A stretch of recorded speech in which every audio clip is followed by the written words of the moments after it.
Hey, goedemorgen deze zondagmorgen. En het is niet zomaar een zondagmorgen. Het is paasdag, eerste paasdag. En wat gaan we dan doen? Ja, gaan we natuurlijk een heerlijke paasbrunch voorbereiden.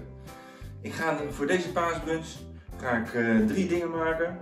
Namelijk wat ze in het buitenland noemen eggs in a basket. Het zijn eigenlijk broodjes gevuld met ei, spek en kaas. En nog veel meer lekkere dingen. Ik ga zalmrolletjes maken van bladerdeeg. En ik maak lekkere wentelteefjes die getopt zijn met Griekse yoghurt en vers zomerfruit. Nou, hartstikke lekker toch? We gaan gauw beginnen. Het is Pasen, laat het horen. Het is Pasen, het is feest. Ik ga eerst even wat dingen voorbereiden. Die broodjes moeten even voorbereid worden. Je kunt de oven vast voorverwarmen op 200 graden. En dan ga ik de broodjes voorbereiden en de bladerdeeg zalmrolletjes. Zo, pak je bakplaat uit de oven. Leg er een stukje bakpapier op. Zo, laat dan 4 van die bladerdeegplakjes uit de vriezer van de supermarkt laat die een klein beetje ontdooien. Maar niet helemaal. Want dan is het niet meer handelbaar. En de bladerdeeg, daar zit altijd zo'n beschermlaagje op. Dat moet je eventjes eraf halen. Dat is niet eetbaar. Zo, dan leg ik zo een plakje neer. Op een snijplank. En dan leg ik het tweede plakje zo erbij. En dan laat ik een klein beetje overlappen. En dan plak ik het aan elkaar. Dat ik een rechthoekig lapje heb. En dan ga ik het lapje insmeren met verse pesto. Ja, je mag pesto uit een potje gebruiken hoor. En als je nou zelf pesto wil maken, ik heb daar wel eens een video over gemaakt. Als je hier rechtsboven op de link klikt, dan ga je naar de video toe om pesto zelf te maken. Pijnmanpitjes. Die streuken over. En dan heb ik hier gerookte zalm. En dan leg ik zo even een lekker plakje op. Nou, 2 plakjes, of 1,5. Ja, 1,5 plakje. Zalm op die rolletjes. En dan ga ik deze plak in stroken snijden, ongeveer 2 centimeter dik. Dat kun je als referentie houden. Nou, dan kan je het voorzichtig oprollen. En dan leggen we zo'n rolletje met de open kant zo naar boven toe. Ja, dat gaan we doen met al die dingen. Heel luchtig oprollen. Dat er lekker wat ruimte zit. Je hoeft niet heel strak te doen. Nou, dat ga ik dan nog een keertje doen met deze plakjes.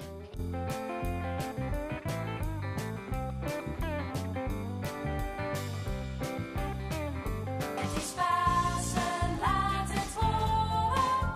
Het is Pasen, het is feest. Ja, voor de broodjes ga ik dat ook even doen. Ik pak een bakplaat. En leg er zo een stukje bakpapier op. Nou, weer de broodjes. En dan ga ik met een scherp mesje, hier aan de bovenkant rondjes eruit snijden. Zo. En druk dan dat brood wat eronder zit een beetje in zo. Dan heb ik hier wat plakken bacon. En die ga ik in elk broodje zo'n plakje bacon leggen. Dat mag zo lekker overhangen zo. Ontbijtspek is het eigenlijk dit. Bacon is net weer wat anders hè. En dan ga ik die broodjes vullen met een eitje. Die tik ik eerst even in een kommetje. Dat wat makkelijker werken. En dan laat je hem zo voorzichtig in het broodje glijden.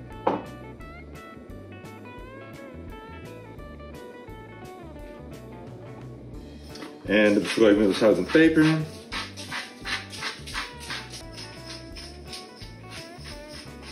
En dan moet je dit even plannen. Deze broodjes die moeten 25 minuten in de oven. Waarvan ik de laatste 10 minuten met kaas nog bestrooi.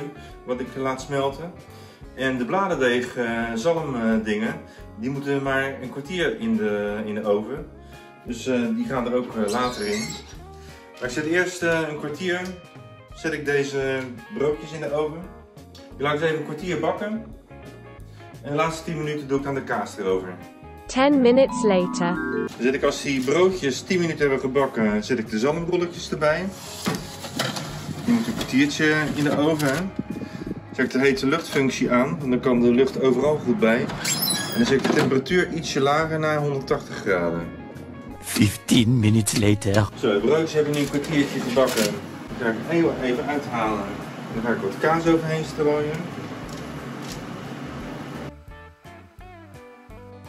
En dan gaat hij voor weer even 10 minuten de oven in. Het is Pasen, laat het horen. Het is Pasen, het is feest. Zo, voor die wentelteefjes met Griekse yoghurt neem even een aantal boterhammen. Het mag gewoon oud brood zijn.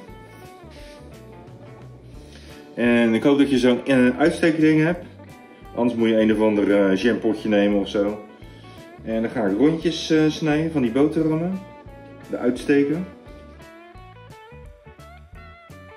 Tik een eitje op een bord. En dan klop ik even los met een vork. En dan zet ik een klein beetje bakboter in de pan. Of gewoon een stukje boter of een beetje olie. En dan doop ik die broodrondjes in het ei. En dat ga ik dan bakken in die pan. Dus aan beide kanten lekker eventjes in het ei dopen. En als je niet genoeg ei hebt, zoals ik nu, ja, dan breek je nog een eitje. Ja, dat brood dat zuigt zich helemaal vol, hè. Zo, en dat gaan we aan beide kanten even lekker goudbruin bakken. Zo, dan draai ik ze even om. Hier, de onderkant is nu lekker goudbruin gebakken. En krokant. Ook niet onbelangrijk.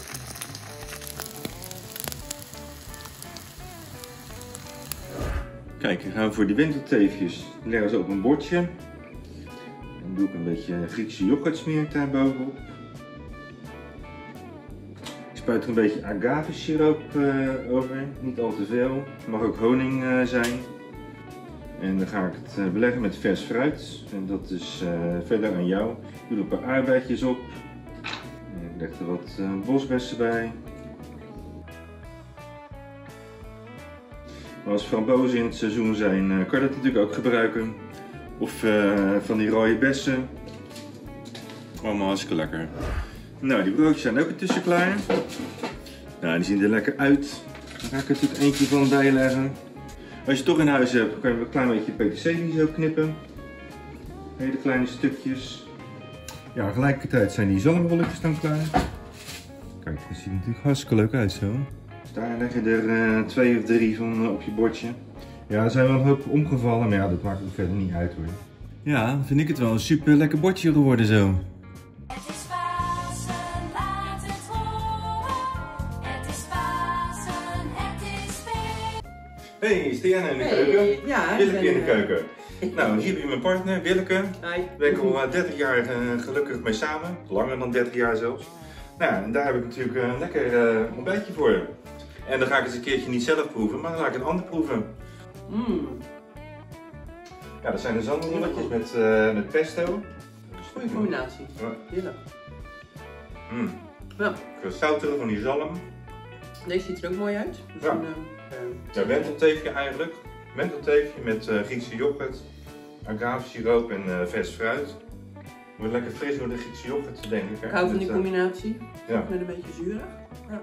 En hebben we nog de eggs in a basket. Dus eigenlijk letterlijk vertaald een eitje in een mandje. Met een beetje spek, een eitje, gesmolten kaas. Ja. Ook heel leuk, ziet er heel gezellig uit. Ja. Ja, goedgekeurd? Mhm. Oké. Nou ja, dat is mooi, want we krijgen straks heel de familie op bezoek. Nou ja, en onze familie die is best wel groot. Dus ik ga een grote paastafel thuis buiten maken. En dan ga ik deze lekkere hapjes voor maken. Dus ik heb nog wat te doen. Ik ga zo aan de slag. De receptjes kun je, voor alle 3 de receptjes, kun je teruglezen op triathlonfoodblog.nl. Geef een duimpje omhoog. Laat een reactie achter onder deze video. Want ik ben wel benieuwd wat jij ervan vond. Abonneer je natuurlijk. En als je al geabonneerd bent, zet even het belletje aan. Want dan zie je vanzelf wanneer er weer een nieuwe video van mij aankomt. Nou, prettige Pasen. Tot volgende week. Doeg. Hoi. Dag. En deze paasbuns hoef je natuurlijk niet alleen met Pasen te eten. Die is elke zondagmorgen heerlijk.